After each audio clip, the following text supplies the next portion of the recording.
Hello मेरे प्यारे दोस्तों। कैसे हैं आप लोग। जैसा कि आपको पता है कि इलेक्ट्रोकेमिस्ट्री चैप्टर हम पढ़ रहे थे और पिछले लेक्चर्स में हमने देखा था कि कैसे आप इलेक्ट्रोकेमिस्ट्री के अंदर रिएक्शंस के थ्रू पोटेंशियल डिफरेंस निकालते हो। ठीक है, इनॉट सेल की वैल्यू निकालते हो, स्टैंडर्ड पोटेंशियल निकालते हो। आज हम एनसीईआरटी के कुछ सम्स करेंगे इस पे और स्टेप बाय स्टेप सिखाऊंगा। देखो, मैं जो भी ये चैप्टर कई बच्चों को हार्ड लगता है बिकॉज मैक्सिमम वेटेज का चैप्टर है, 9 मार्क्स का वेटेज है इसका सीबीएसई में। बट मैं इसको फिर भी आपको एक बिल्कुल ही सिंपल स्टेप्स में बताऊंगा। मेरा मेरी सलाह यही रहेगी आप लोगों को कि जो स्टेप्स मैं आपको बताने जा रहा हूँ, सिखाने जा रहा हूँ, उनको ही आप फॉलो करें। तो इससे क्या होगा, आपको न्यूमेरिकल सॉल्व करने में बहुत आसानी होगी। तो दोस्तों, चलिए स्टार्ट करते हैं। तो हमने क्या सीखा था कि इलेक्ट्रोकेमिस्ट्री के अंदर आप कैसे पोटेंशियल डिफरेंस निकालते हो। ठीक है, इसके हमने एक एग्जांपल देखा था कि ई नॉट सेल की वैल्यू को आप कैसे निकालेंगे। इसको हमने सीखा था। हम एक बार देख लेते हैं इसको, क्या क्या स्टेप्स थे। जो स्टेप्स मैं आपको बताने जा रहा हूँ उसी को फॉलो करना है। ठीक है, चलो। तो हमने क्या सीखा था कि सपोज कोई भी रिडॉक्स रिएक्शन है,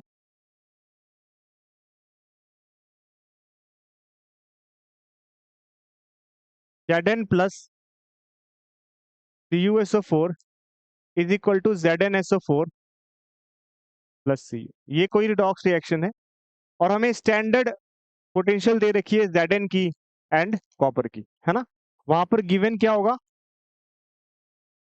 हमें जिंक की पोटेंशियल और कॉपर की पोटेंशियल गिवन होगी। ठीक है, तो सबसे पहले इसको सॉल्व करने का पहला तरीका, मैं स्टेप बाय स्टेप लिख रहा हूं आपके लिए। पहला तरीका है, सेल रिएक्शन को आप ध्यान से देखो। सेल रिएक्शन को ध्यान से देखने के बाद राइट दी सेल रिप्रेजेंटेशन, राइट दी सेल रिप्रेजेंटेशन। सेल को रिप्रेजेंट करना पड़ेगा, आपको लिख के दिखाना पड़ेगा, है ना। तो सेल को रिप्रेजेंट करने का तरीका क्या होता है कि जैसे यहां पर देखा हमने, जिंक जो है वो किस में कन्वर्ट हो रहा था, Zn+2 में। देखो ध्यान से, जिंक किस में जा रहा है, Zn+2 में जा रहा है। और सॉल्ट ब्रिज से सेपरेट करो और कॉपर+2 किस में जा रहा है दोस्तों, कॉपर में जा रहा है। देखो, जिंक जो है Zn+2 में कन्वर्ट हो रहा है और कॉपर+2 किस में कन्वर्ट हो रहा है, कॉपर में कन्वर्ट हो रहा है। तो ये आपने सबसे पहले सेल रिप्रेजेंट लिखा है। उसके बाद सेकेंड स्टेप क्या है, स्टेप टू में क्या करना है, convert all the standard electrode potential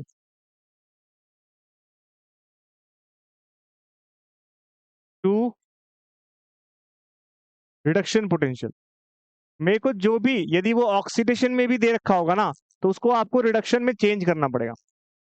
यदि वो ऑक्सीडेशन रिएक्शन में भी दे रखा है तो उसको रिडक्शन में चेंज करेंगे। कैसे, तो हमें पता है कि इलेक्ट्रोड पोटेंशियल जो ऑक्सीडेशन होता है वो निगेटिव ऑफ क्या होता है, रिडक्शन होता है।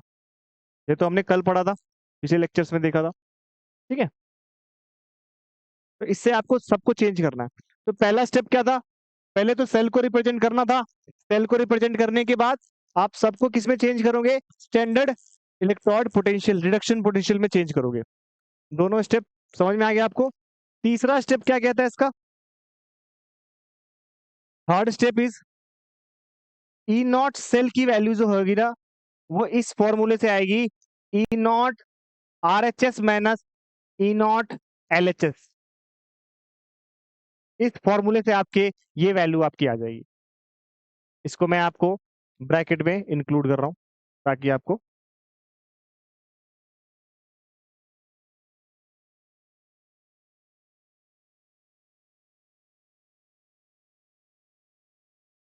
ठीक है।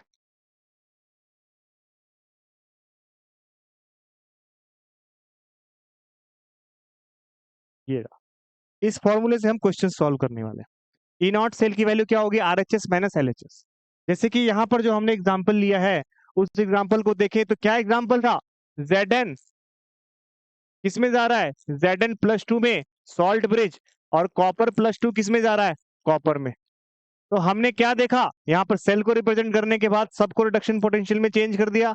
उसके बाद ई नॉट सेल की वैल्यू क्या आ रही थी, E naught cell equal to E naught RHS minus E naught LHS।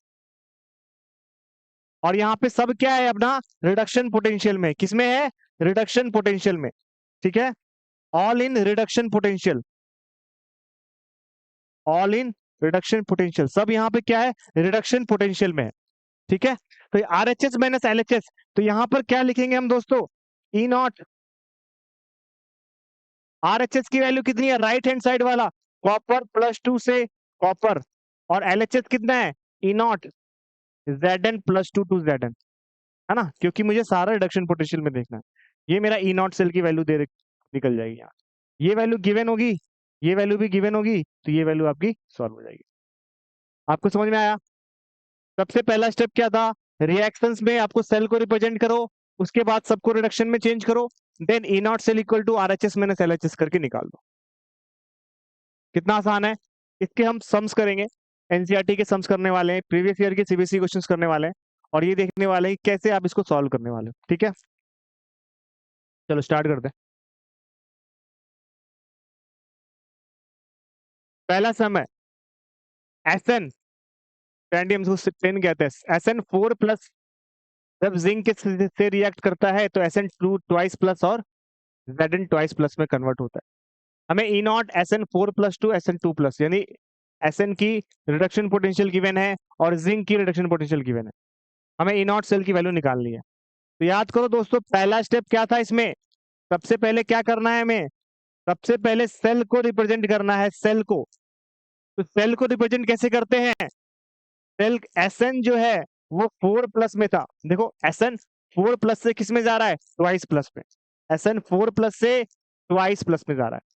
तो इसको रिप्रेजेंट करने के लिए आपको पहले ये देखना होगा कि लॉस कौन कर रहा है दोस्तों और गेन कौन कर रहा है। जैसे यहाँ जो क्वेश्चन था मेरा, तो यहाँ पर हम क्या देख रहे थे कि Zn जो है इलेक्ट्रॉन जो है लॉस कर रहा है और कॉपर इलेक्ट्रॉन गेन कर रहा है। तो आप सेल को रिप्रेजेंट करने से पहले ये देखना, कंटिन्यूटी मेंटेन करना। यहाँ पे Zn इलेक्ट्रॉन लॉस कर रहा है, Zn इलेक्ट्रॉन लॉस कर रहा है और स्टैंडियम इलेक्ट्रॉन क्या कर रहा है, गेन कर रहा है। तो Sn पहले नहीं लिख पाओगे आप, फिर क्या लिखोगे,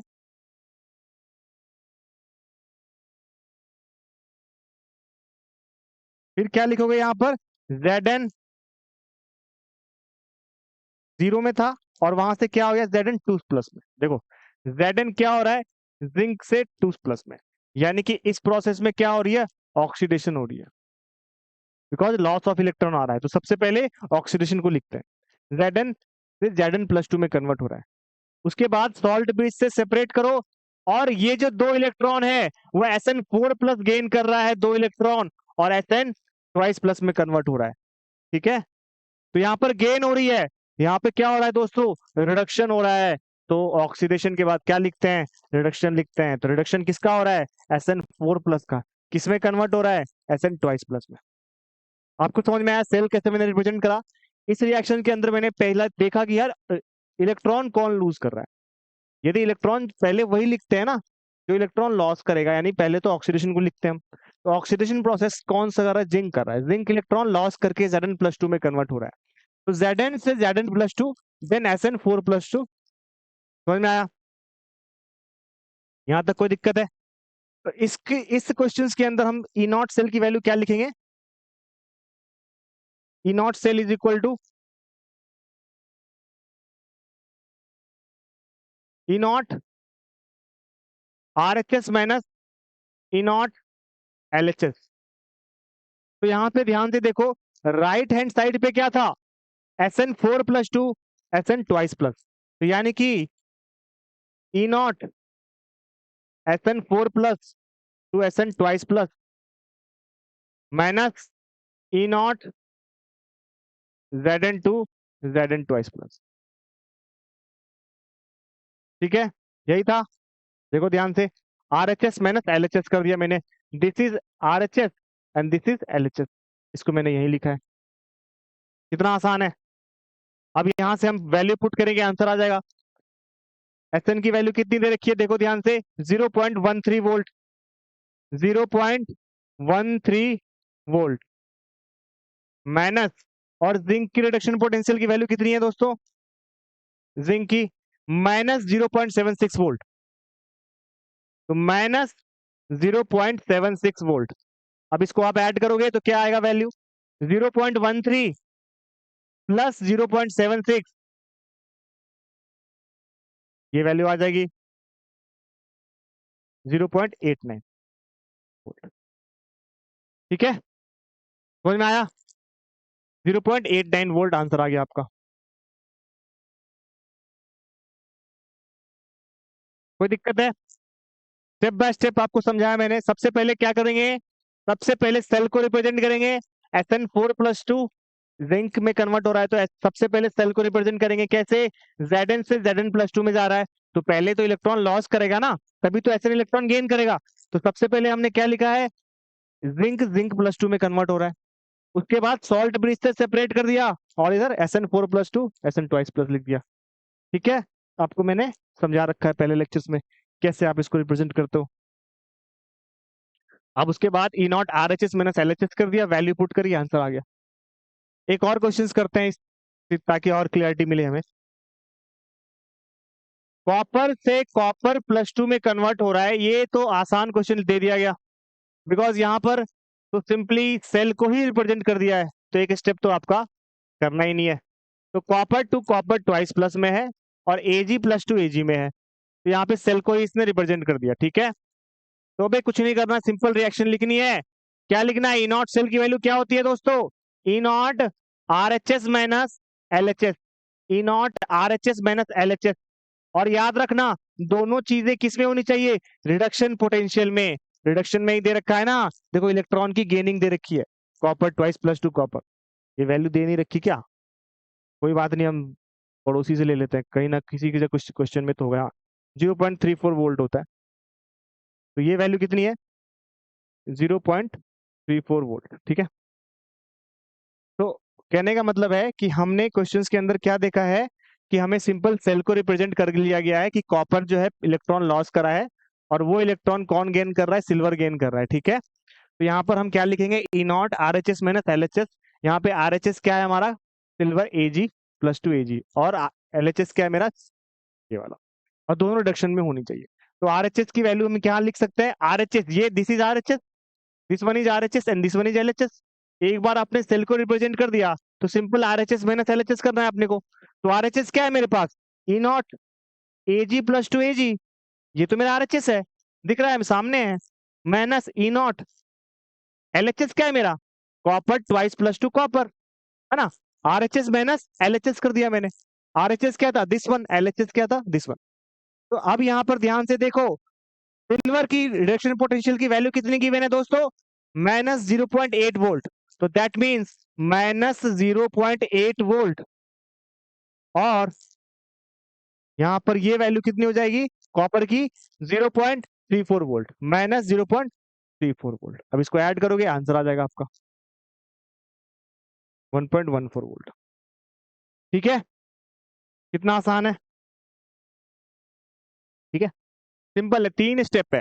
पहला स्टेप है सेल को रिप्रेजेंट करो, दूसरा है आर एच एस में एल एच एस करो, तीसरा आंसर निकाल लो। कुछ नहीं करना, याद रखना are H S minus L H S जब भी करोगे रिडक्शन पोटेंशियल में ही कन्वर्ट करके करना, आंसर गलत हो जाते हैं। अच्छा, यहाँ पर एक चीज ध्यान रखना, ये जो वैल्यू है ना, ये वाली वैल्यू यहाँ पर ये ऑक्सीडेशन में गिवन है, Ag टू Ag+ है, तो यहाँ पर हमें चेंज करना पड़ेगा। ये वैल्यू यहाँ पर चेंज करनी पड़ेगी हमें। कैसे चेंज करोगे?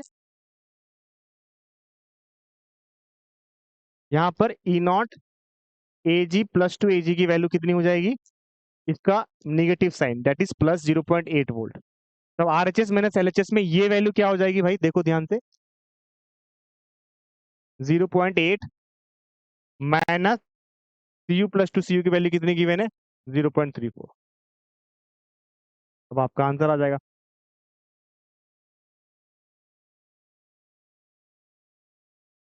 है ना? +0.46 वोल्ट, है ना? प्लस आएगी तभी रिएक्शन पॉसिबल होती है।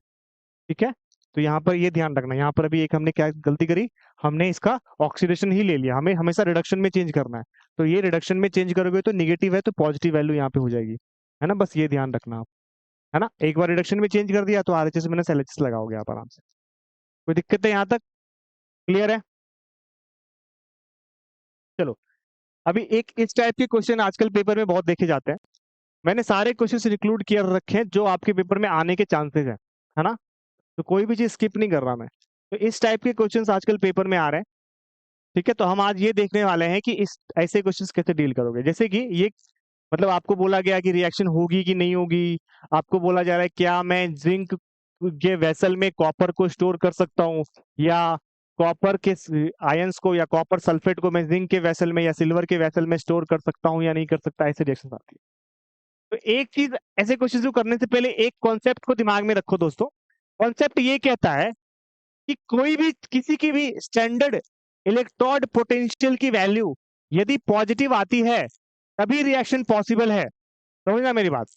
ई नॉट सेल की वैल्यू जो हम RHS माइनस LHS करके निकालने वाले हैं, यदि वो वैल्यू पॉजिटिव आती है तभी रिएक्शन पॉसिबल हो सकती है। समझ में आया? यदि वैल्यू नेगेटिव आ रही है दैट मीन्स रिएक्शन पॉसिबल नहीं है। तो यानी हमने जो क्वेश्चंस करे हैं उसमें सब में वैल्यू पॉजिटिव आ रही है, यानी कि ये रिएक्शन पॉसिबल है। ये रिएक्शन भी पॉसिबल है क्योंकि इसमें भी ई नॉट सेल की वैल्यू पॉजिटिव आ रही है। तो ई नॉट सेल की वैल्यू यदि पॉजिटिव आती है that means reaction is feasible. If E naught cell is positive that means reaction is feasible. If it is negative that means reaction is not possible. समझ में आया? तो मैं इसमें आपको एक चीज लिखवा देता हूं कि if E naught cell greater than 0, इसका मतलब क्या है? Reaction is possible.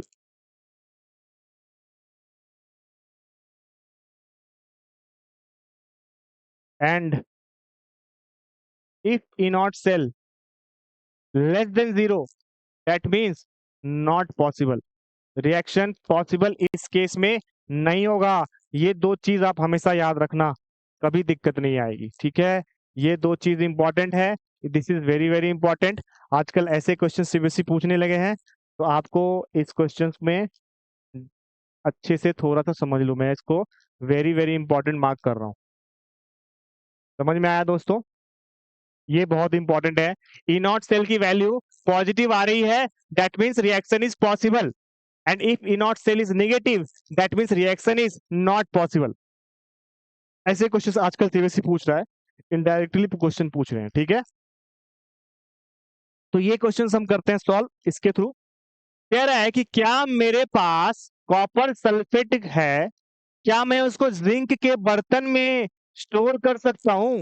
क्या मैं कॉपर सल्फेट को जिंक के बर्तन में, जिंक के वेसल में रख सकता हूं क्या, या फिर चांदी के बर्तन में या सिल्वर के वेसल में रख सकता हूं क्या? क्वेश्चन है कि कैसे आप, क्या आप कॉपर सल्फेट को स्टोर कर सकते हो जिंक के वेसल में? देखो सिंपल सा लॉजिक है।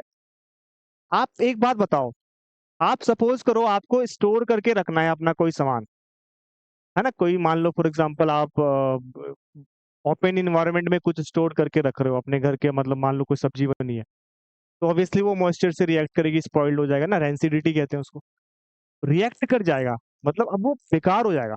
तो क्या आप उसको ओपन इन्वायरमेंट में स्टोर करोगे? नहीं करोगे। उसको आप रेफ्रिजरेटर में रखते हो ताकि वो हम लंबे टाइम तक स्टोर कर सके। तो कहने का मतलब है कि स्टोर करोगे तभी ना जब अगले से वो रिएक्ट नहीं करेगा। रिएक्ट करेगा तो वो जो मटेरियल था वो तो खराब हो गया ना। तो यदि आप कॉपर सल्फेट को जिंक में रख रहे हो और ये रिएक्ट कर जा रहा है एक दूसरे के साथ, तो क्या ये जिंक का वेसल खराब कर देगा कॉपर सल्फेट को? तो क्या आप उसको रख सकते हो? नहीं रख पाओगे। यदि रिएक्शन नहीं होगी तब तो रख लोगे, कोई दिक्कत नहीं है, अनरिएक्टिव है। समझ में आया मैं क्या सिखा रहा हूँ? तो यहाँ पे हमें ये देखना है कि ई नॉट सेल कितनी आ रही है।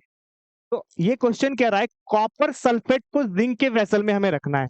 ध्यान से देखना, मेरे पास कॉपर सल्फेट है और मेरे को जिंक के बर्तन में मैंने रखा है। तो ऑब्वियस सी बात है यदि मैं इसका रिएक्शन कराऊं, ये अलग बात है कि आप दूसरे तरीके से भी इसको समझ सकते हो। यदि मैं इसका रिएक्शन कराऊं कुछ इस तरीके से, CuSO4 plus Zn is equal to ZnSO4 plus Cu, तो यहां पर यदि मैं सबसे पहला स्टेप क्या होता है, सेल को रिप्रेजेंट करूं, दैट मीन्स जिंक किस में जा रहा है? Zn+2 में, और कॉपर किस में जा रहा है?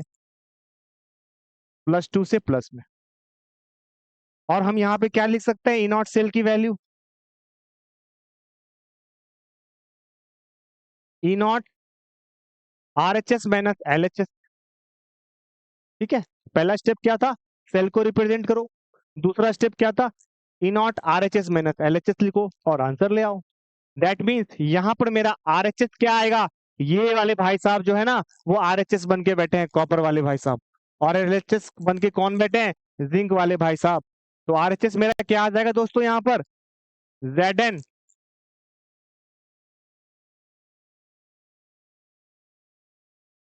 कॉपर प्लस टू कॉपर, ये ई नॉट सेल, ये मेरा आर एच एस हो गया। और एल एच एस क्या आ जाएगा, जेड एन, ये वाला जेड एन। और सबको किस में रखना है, रिडक्शन पोटेंशियल में, अभी बताया आपको। ठीक है, R H S minus L H S, simple है। तो यहां पर हम देखेंगे आर एच एस कॉपर की वैल्यू कितनी गिवन है, देखो कॉपर की वैल्यू कितनी गिवन है, देखो कितनी है, 0.34 volt. Reduction potential of the copper is given as 0.34 volt. तो यहां पर हम क्या लिखेंगे, 0.34 माइनस, और जिंक की रिडक्शन पोटेंशियल की वैल्यू कितनी गिवन है, माइनस 0.76 वोल्ट। ये देखो ये जिंक की कितनी गिवन है, माइनस 0.76 वोल्ट। तो यहां पर हम क्या लिखेंगे, निगेटिव में 0.76 वोल्ट, और इसको आप ऐड कर दो।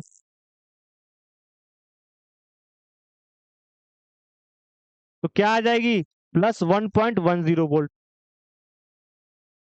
हाँ आई थिंक यही आनी चाहिए। तो प्लस 1.10 वोल्ट आपके पास आ गई। ठीक है, तो इसका मतलब इसकी वैल्यू जो आ रही है, ई नॉट सेल की वैल्यू क्या आ रही है दोस्तों, ई नॉट सेल की वैल्यू क्या आ रही है, ई नॉट सेल की वैल्यू हमारे पास पॉजिटिव आ रही है। ई नॉट सेल की वैल्यू कितनी आ रही है, निकाल रहे हैं, plus 1.10 volt. This implies that E naught cell is positive, and if E naught cell is positive, this में ये रिएक्शन क्या होगा, पॉसिबल है, अभी सिखाया आपको। यदि रिएक्शन पॉसिबल है तो क्या वेसल स्पॉइल्ड हो जाएगा ना, वेसल स्पॉइल्ड हो जाएगा ना, और वेसल स्पॉइल्ड हो जाएगा तो क्या उसको स्टोर कर सकते हैं, नहीं कर सकते हैं। That means can not be stored, can not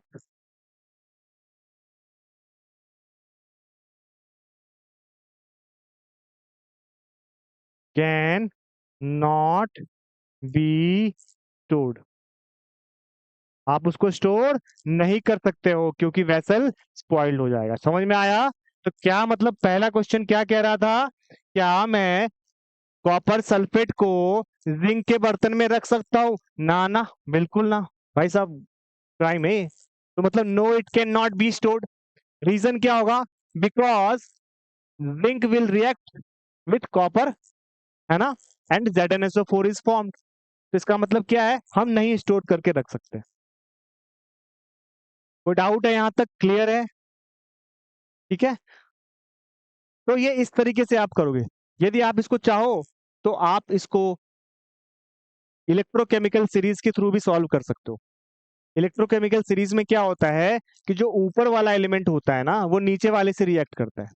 अब यदि नीचे वाले से यदि वो रिएक्ट करके जा रहा है तो इसका मतलब क्या है, हम स्टोर रिएक्शन यदि पॉसिबल है तो इसका मतलब स्टोरेज पॉसिबल नहीं है।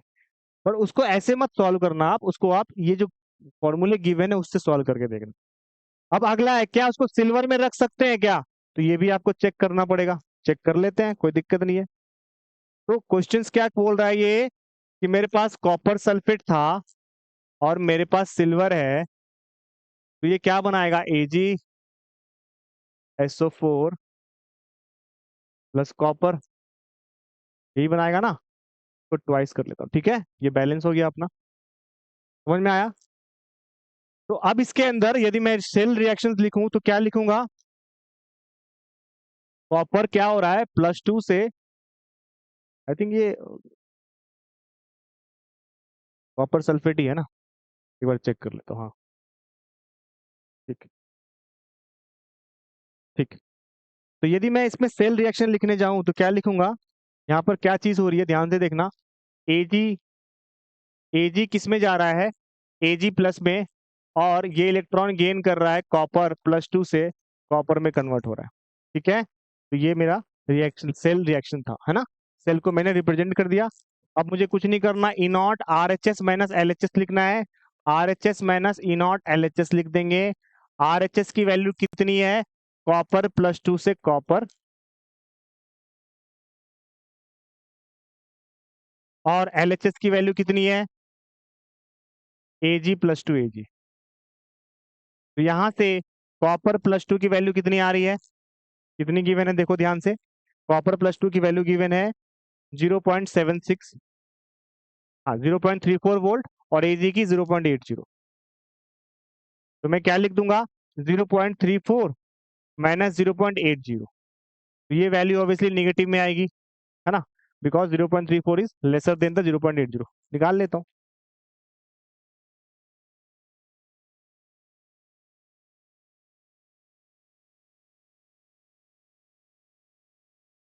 है ना, ये 0 - 0.46 आ जाएगी। इसका मतलब क्या है कि ई नॉट सेल की वैल्यू कितनी हो गई, लेस देन 0। इसका मतलब क्या है, रिएक्शन नॉट पॉसिबल। यदि रिएक्शन पॉसिबल नहीं है तो हम क्या बोल सकते हैं, रिएक्शन पॉसिबल नहीं है। यदि रिएक्शन पॉसिबल नहीं है, इसका मतलब क्या है, can be stored in, can be stored in AG, silver vessel में हम इसको स्टोर करके रख सकते हैं, क्योंकि रिएक्शन हो ही नहीं रही। ठीक है, तो कॉपर सल्फेट को जिंक के वेसल में नहीं रख सकते, कॉपर सल्फेट को आप सिल्वर के वेसल में स्टोर कर सकते हो। ठीक है, ये रिएक्शन थी हमारी। आई होप सबको समझ में आई होगी बात, कि रिएक्शन करवा के देखना पड़ेगा। एक दो क्वेश्चन और है, उसको भी देख लेते हैं। For the cell reaction E naught cell की वैल्यू निकालनी है हमें, और इसने सेल को रिप्रेजेंट ही कर रखा है। बहुत आसान है, आप लोग खुद ट्राई करो एक बार, खुद से ट्राई करो एक बार, वीडियो को पॉज करके खुद से ट्राई करो इसको। ठीक है, अब मैं सॉल्व करता हूँ। क्या कह रहा है, for the cell reaction this one. तो सबसे पहला स्टेप क्या था, सेल को रिप्रेजेंट करो, उसने कर ही रखा है भाई।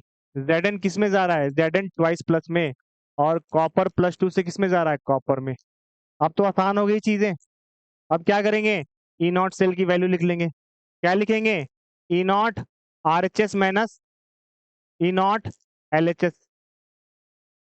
ठीक है, तो यहाँ पर आर एच एस की वैल्यू कितनी गिवन है, कॉपर प्लस 2 टू कॉपर, और एल एच एस कितना है भाई, जिंक प्लस 2 टू जेड। ठीक है, रिडक्शन पोटेंशियल के अंदर लिख दिया। तो यहाँ पर आप लिख दो फिर, अब तो हो गया, आसान होगी चीजें।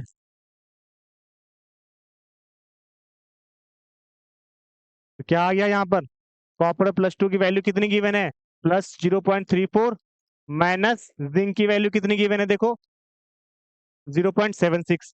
तो माइनस माइनस 0.76 है, क्योंकि ये निगेटिव में आ रहा है। क्या है, निगेटिव में है, तो इसको ऐड करोगे तो ये हो जाएगा प्लस 1.10 वोल्ट। ठीक है, आसान था, बहुत आसान था। सेल इसने दे रखा था, सेल को रिप्रेजेंट ही कर रखा है इन्होंने। हमने क्या करा, बस E naught R H S minus L H S लिख दिया। एक एक क्वेश्चन में आपको बता रहा हूँ।